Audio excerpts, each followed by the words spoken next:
Olá, hoje vamos falar sobre a importância dos cartórios para os corretores de imóveis. Quais os principais serviços que os cartórios prestam que são utilizados na profissão dos corretores de imóveis? Que tipos de cartório existem e quais serviços esses cartórios prestam? Esse é um vídeo novo em que nós vamos tratar sobre esse tipo de conteúdo e antes de nós começarmos eu queria que você se inscrevesse no canal, que você desse o seu joinha lá, dê o seu like, isso é muito importante para o canal, nos ajude a fazer esse canal crescer. O que são os cartórios?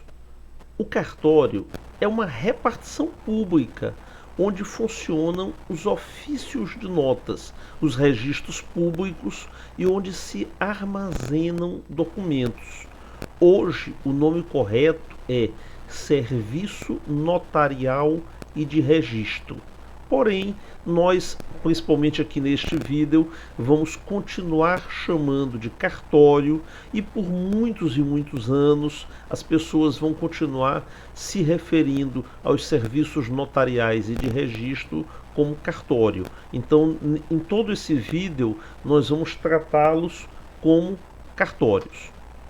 E existem diversos tipos de cartórios. Existe o cartório de notas, existe o cartório de registro civil de pessoas naturais, existe o cartório de registro civil de títulos e documentos, o cartório de protesto de títulos, o cartório de registro de imóveis.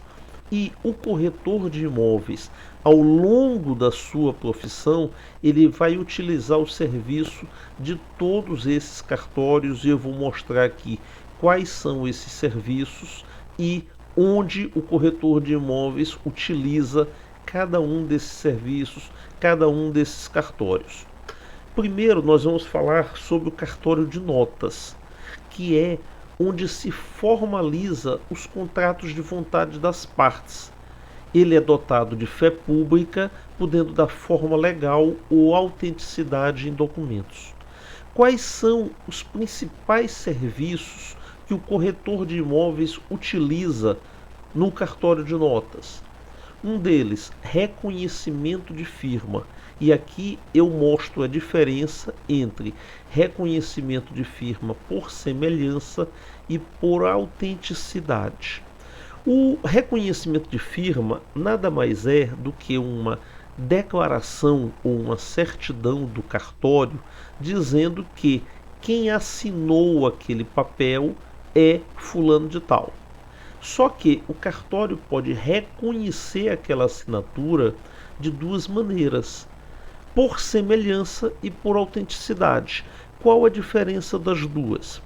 O reconhecimento de firma por semelhança é quando o corretor de imóveis chega no cartório com um documento assinado, por exemplo, uma procuração ou um contrato, e pede para o oficial do cartório de notas reconhecer aquela assinatura. O oficial do cartório de notas vai verificar a semelhança daquela assinatura com a assinatura que consta nos arquivos daquele cartório e vai dizer: realmente essa assinatura é semelhante à assinatura dessa pessoa que já estava armazenada em nossos arquivos. Então, o tabelião, o oficial do cartório, vai dar uma declaração do próprio documento dizendo que reconhece a firma. O que ele está querendo dizer é que ele identifica aquela assinatura, ele reconhece aquela assinatura como sendo semelhante daquela pessoa que está nominada no documento. É diferente do reconhecimento de firma por autenticidade. O reconhecimento de firma por autenticidade é o oficial do cartório, ele dá uma declaração diferente.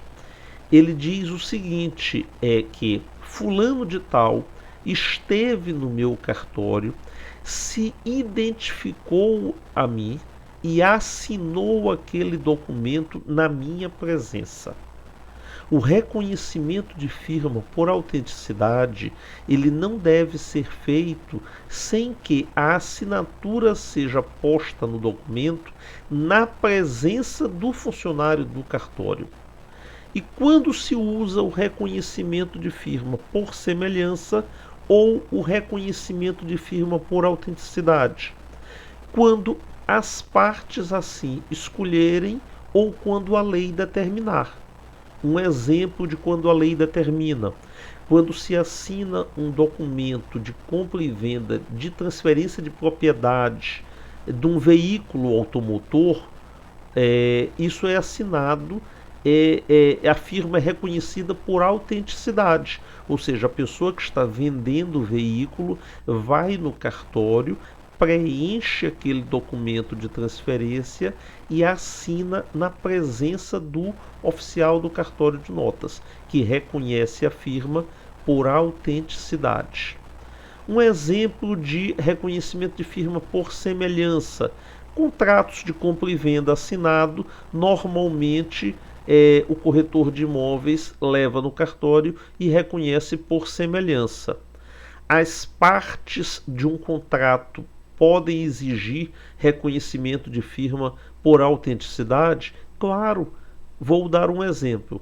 Uma locação de um imóvel e o locador diz: eu só faço a locação se o inquilino assinar e a assinatura dele for reconhecida por autenticidade. O imóvel é dele. Ele determina as regras. Se o inquilino quiser aceitar, tudo bem. Se ele não quiser, ele não é obrigado a fazer a locação. Um outro serviço que o cartório de notas presta e que é muito utilizado pelo corretor de imóveis, a cópia autenticada de documentos, que nada mais é do que uma cópia de um documento em que o cartório, o oficial do cartório, por ter fé pública, carimba, sela e assina, dizendo: esta cópia é autêntica, é tirada de um original. E eu, por ter fé pública, eu atesto que esta é uma cópia verdadeira, ou seja, que foi tirada de um documento original. Outro serviço muito feito no cartório de notas e muito utilizado pelos corretores: a procuração. Por quê? A procuração, ela pode ser uma procuração particular ou uma procuração pública. Procuração particular é aquela procuração feita no seu computador, impressa e assinada.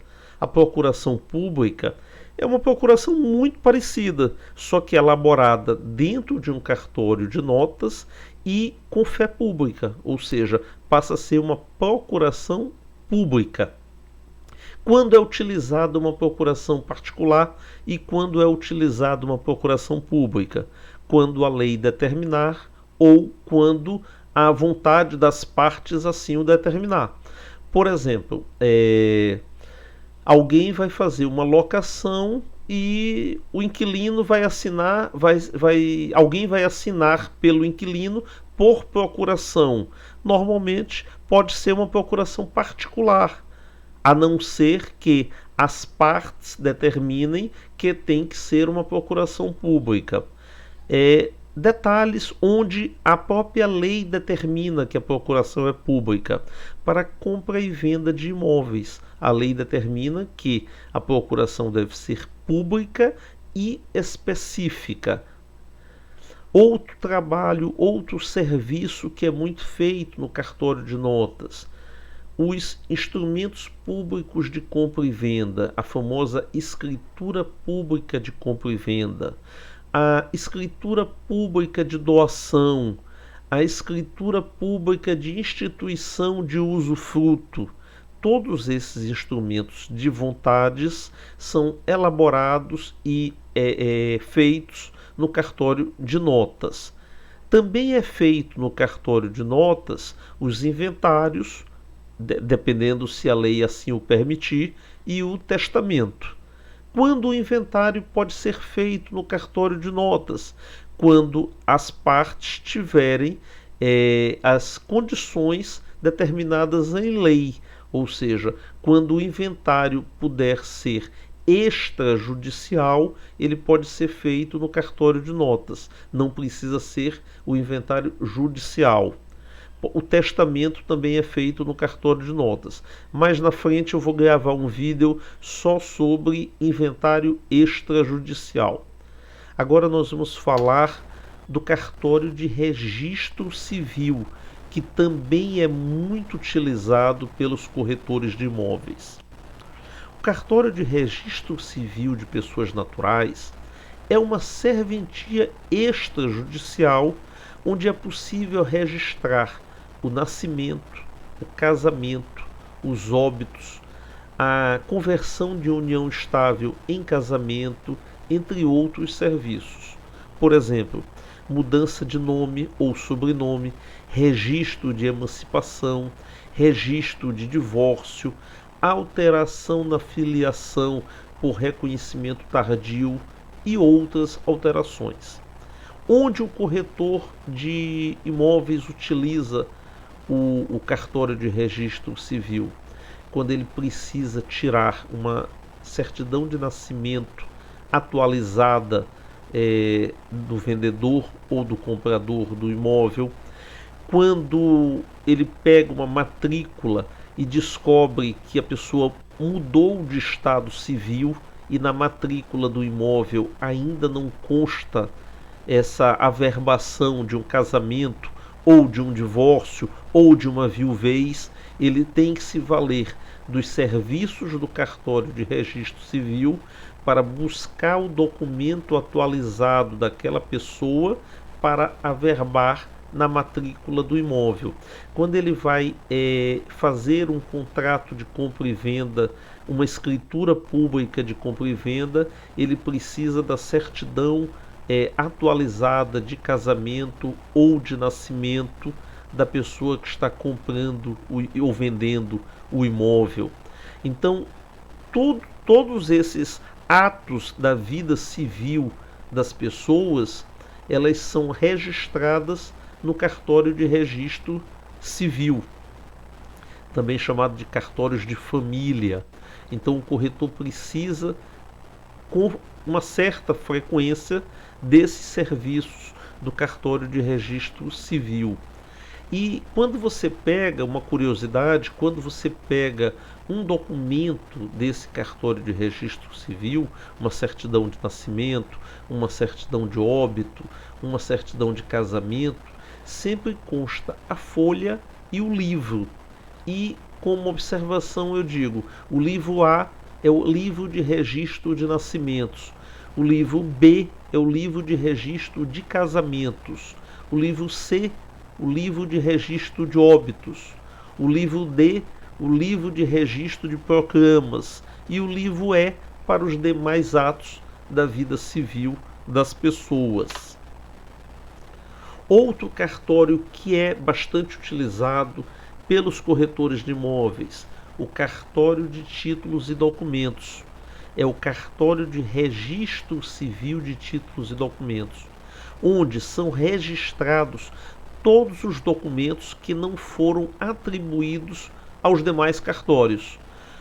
Nessa serventia são registrados alguns documentos como, por exemplo, notificações extrajudiciais, contratos em geral, acordos, músicas, poesia, ou seja, aqueles documentos que não são registrados em outros cartórios, é registrado no cartório de títulos e documentos. E onde o corretor de imóveis utiliza esses documentos, esse tipo de serviço, principalmente nas notificações extrajudiciais. Vou dar aqui dois exemplos. O seu cliente tem um imóvel alugado e resolve vender esse imóvel. O imóvel está alugado. Ele precisa fazer uma notificação extrajudicial para o inquilino, para que o inquilino possa exercer o seu direito de preferência. Essa notificação extrajudicial é feita no cartório de registro civil de títulos e documentos. Um outro exemplo é um contrato de locação em que o locador quer reaver o imóvel para uso próprio. Ele faz uma notificação extrajudicial através do mesmo cartório para o inquilino. Esse cartório é bastante utilizado pelo corretor de imóveis, principalmente nas notificações extrajudiciais. O cartório de protesto de títulos também é utilizado pelo corretor de imóveis. É onde ocorrem os registros de protestos. É um ato público formal e solene de caracterização legal da impuntualidade do devedor. As dívidas podem ter diversas origens, por exemplo, cheques, notas promissórias, duplicatas, contratos de locação, inclusive, carnê não pago, qualquer documento que possa registrar a impontualidade do pagamento é registrado no cartório de protesto de títulos. E por que o corretor de imóveis utiliza esse cartório? Porque às vezes o cliente que está comprando um imóvel, por exemplo, financiado, ele tem um apontamento no cartório de protesto de títulos e o corretor precisa tirar uma certidão para verificar qual o documento que foi protestado para que o cliente possa solucionar essa certidão, essa inadimplência, para poder tirar uma certidão negativa para poder estar apto a um financiamento de um imóvel. Mas o principal cartório que o corretor de imóveis utiliza é o cartório de imóveis, que é onde se conhece a situação jurídica dos imóveis. Todo imóvel deve ter uma matrícula individualizada. Eu sempre comparo a matrícula do imóvel a um registro de toda a vida daquele imóvel. Ele começa com a descrição do imóvel e a partir daí todos os eventos jurídicos que acontecem naquele imóvel, eles ficam registrados. Por exemplo, o imóvel foi vendido de A para B, é registrado no cartório de imóveis. O imóvel foi comprado através de um financiamento, é registrado no cartório de imóveis, na mesma matrícula. O imóvel tem um gravame, tem uma penhora, ou tem uma hipoteca, ou uma alienação fiduciária, é também registrado na mesma matrícula. Os cartórios de imóveis podem ser um cartório único na cidade, ou pode ser a cidade pode ser dividida em duas ou mais circunscrições ou zonas.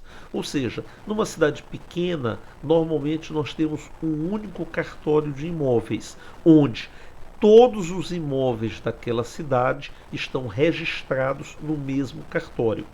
A cidade vai se desenvolvendo, a cidade vai crescendo e a corregedoria pode dividir o cartório de imóveis em dois.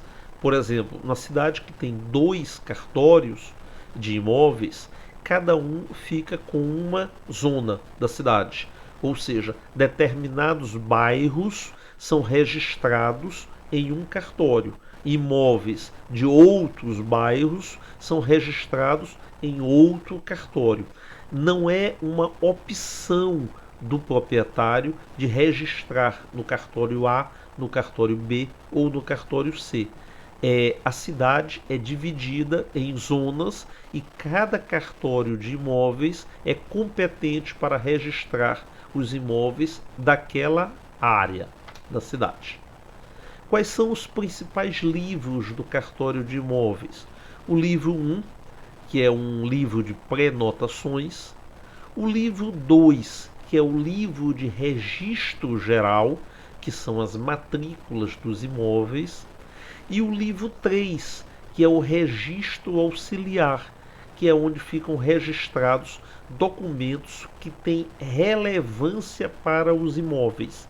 Por exemplo, cédula rural, convenção de condomínio e outros documentos que tenham relação com os imóveis que estão registrados, que estão matriculados no livro 2. E eu abro esse parênteses para ressaltar a diferença entre matrícula e escritura pública de compra e venda. No imaginário popular, entre as pessoas que não são da área, é muito comum as pessoas confundirem o que é escritura pública de compra e venda com matrícula ou registro do imóvel. E são documentos distintos. Bem importante essa diferenciação entre um e outro. A matrícula do imóvel, também chamada de registro do imóvel, é a individualização daquele imóvel. É onde se conhece a situação jurídica do imóvel. É onde se transfere a propriedade. Há 20 anos atrás, teve uma grande campanha no rádio e na televisão, onde era dito que só é dono quem registra. De fato, só transfere a propriedade quando a matrícula muda de nome. O segundo, a escritura pública de compra e venda, é um acordo de vontades entre as partes compradora e vendedora, ou seja, é um contrato de compra e venda elaborado num cartório de imóveis, mas nada mais é do que um acordo de vontades. E, muito importante, quem registra na matrícula primeiro é que é o dono. Por exemplo, o comprador compra um imóvel, assina a escritura pública de compra e venda, vendedor e comprador assinam, mas ele não vai ao cartório de imóveis registrar essa escritura na matrícula. O que acontece? Juridicamente, o imóvel ainda é da mesma pessoa que vendeu.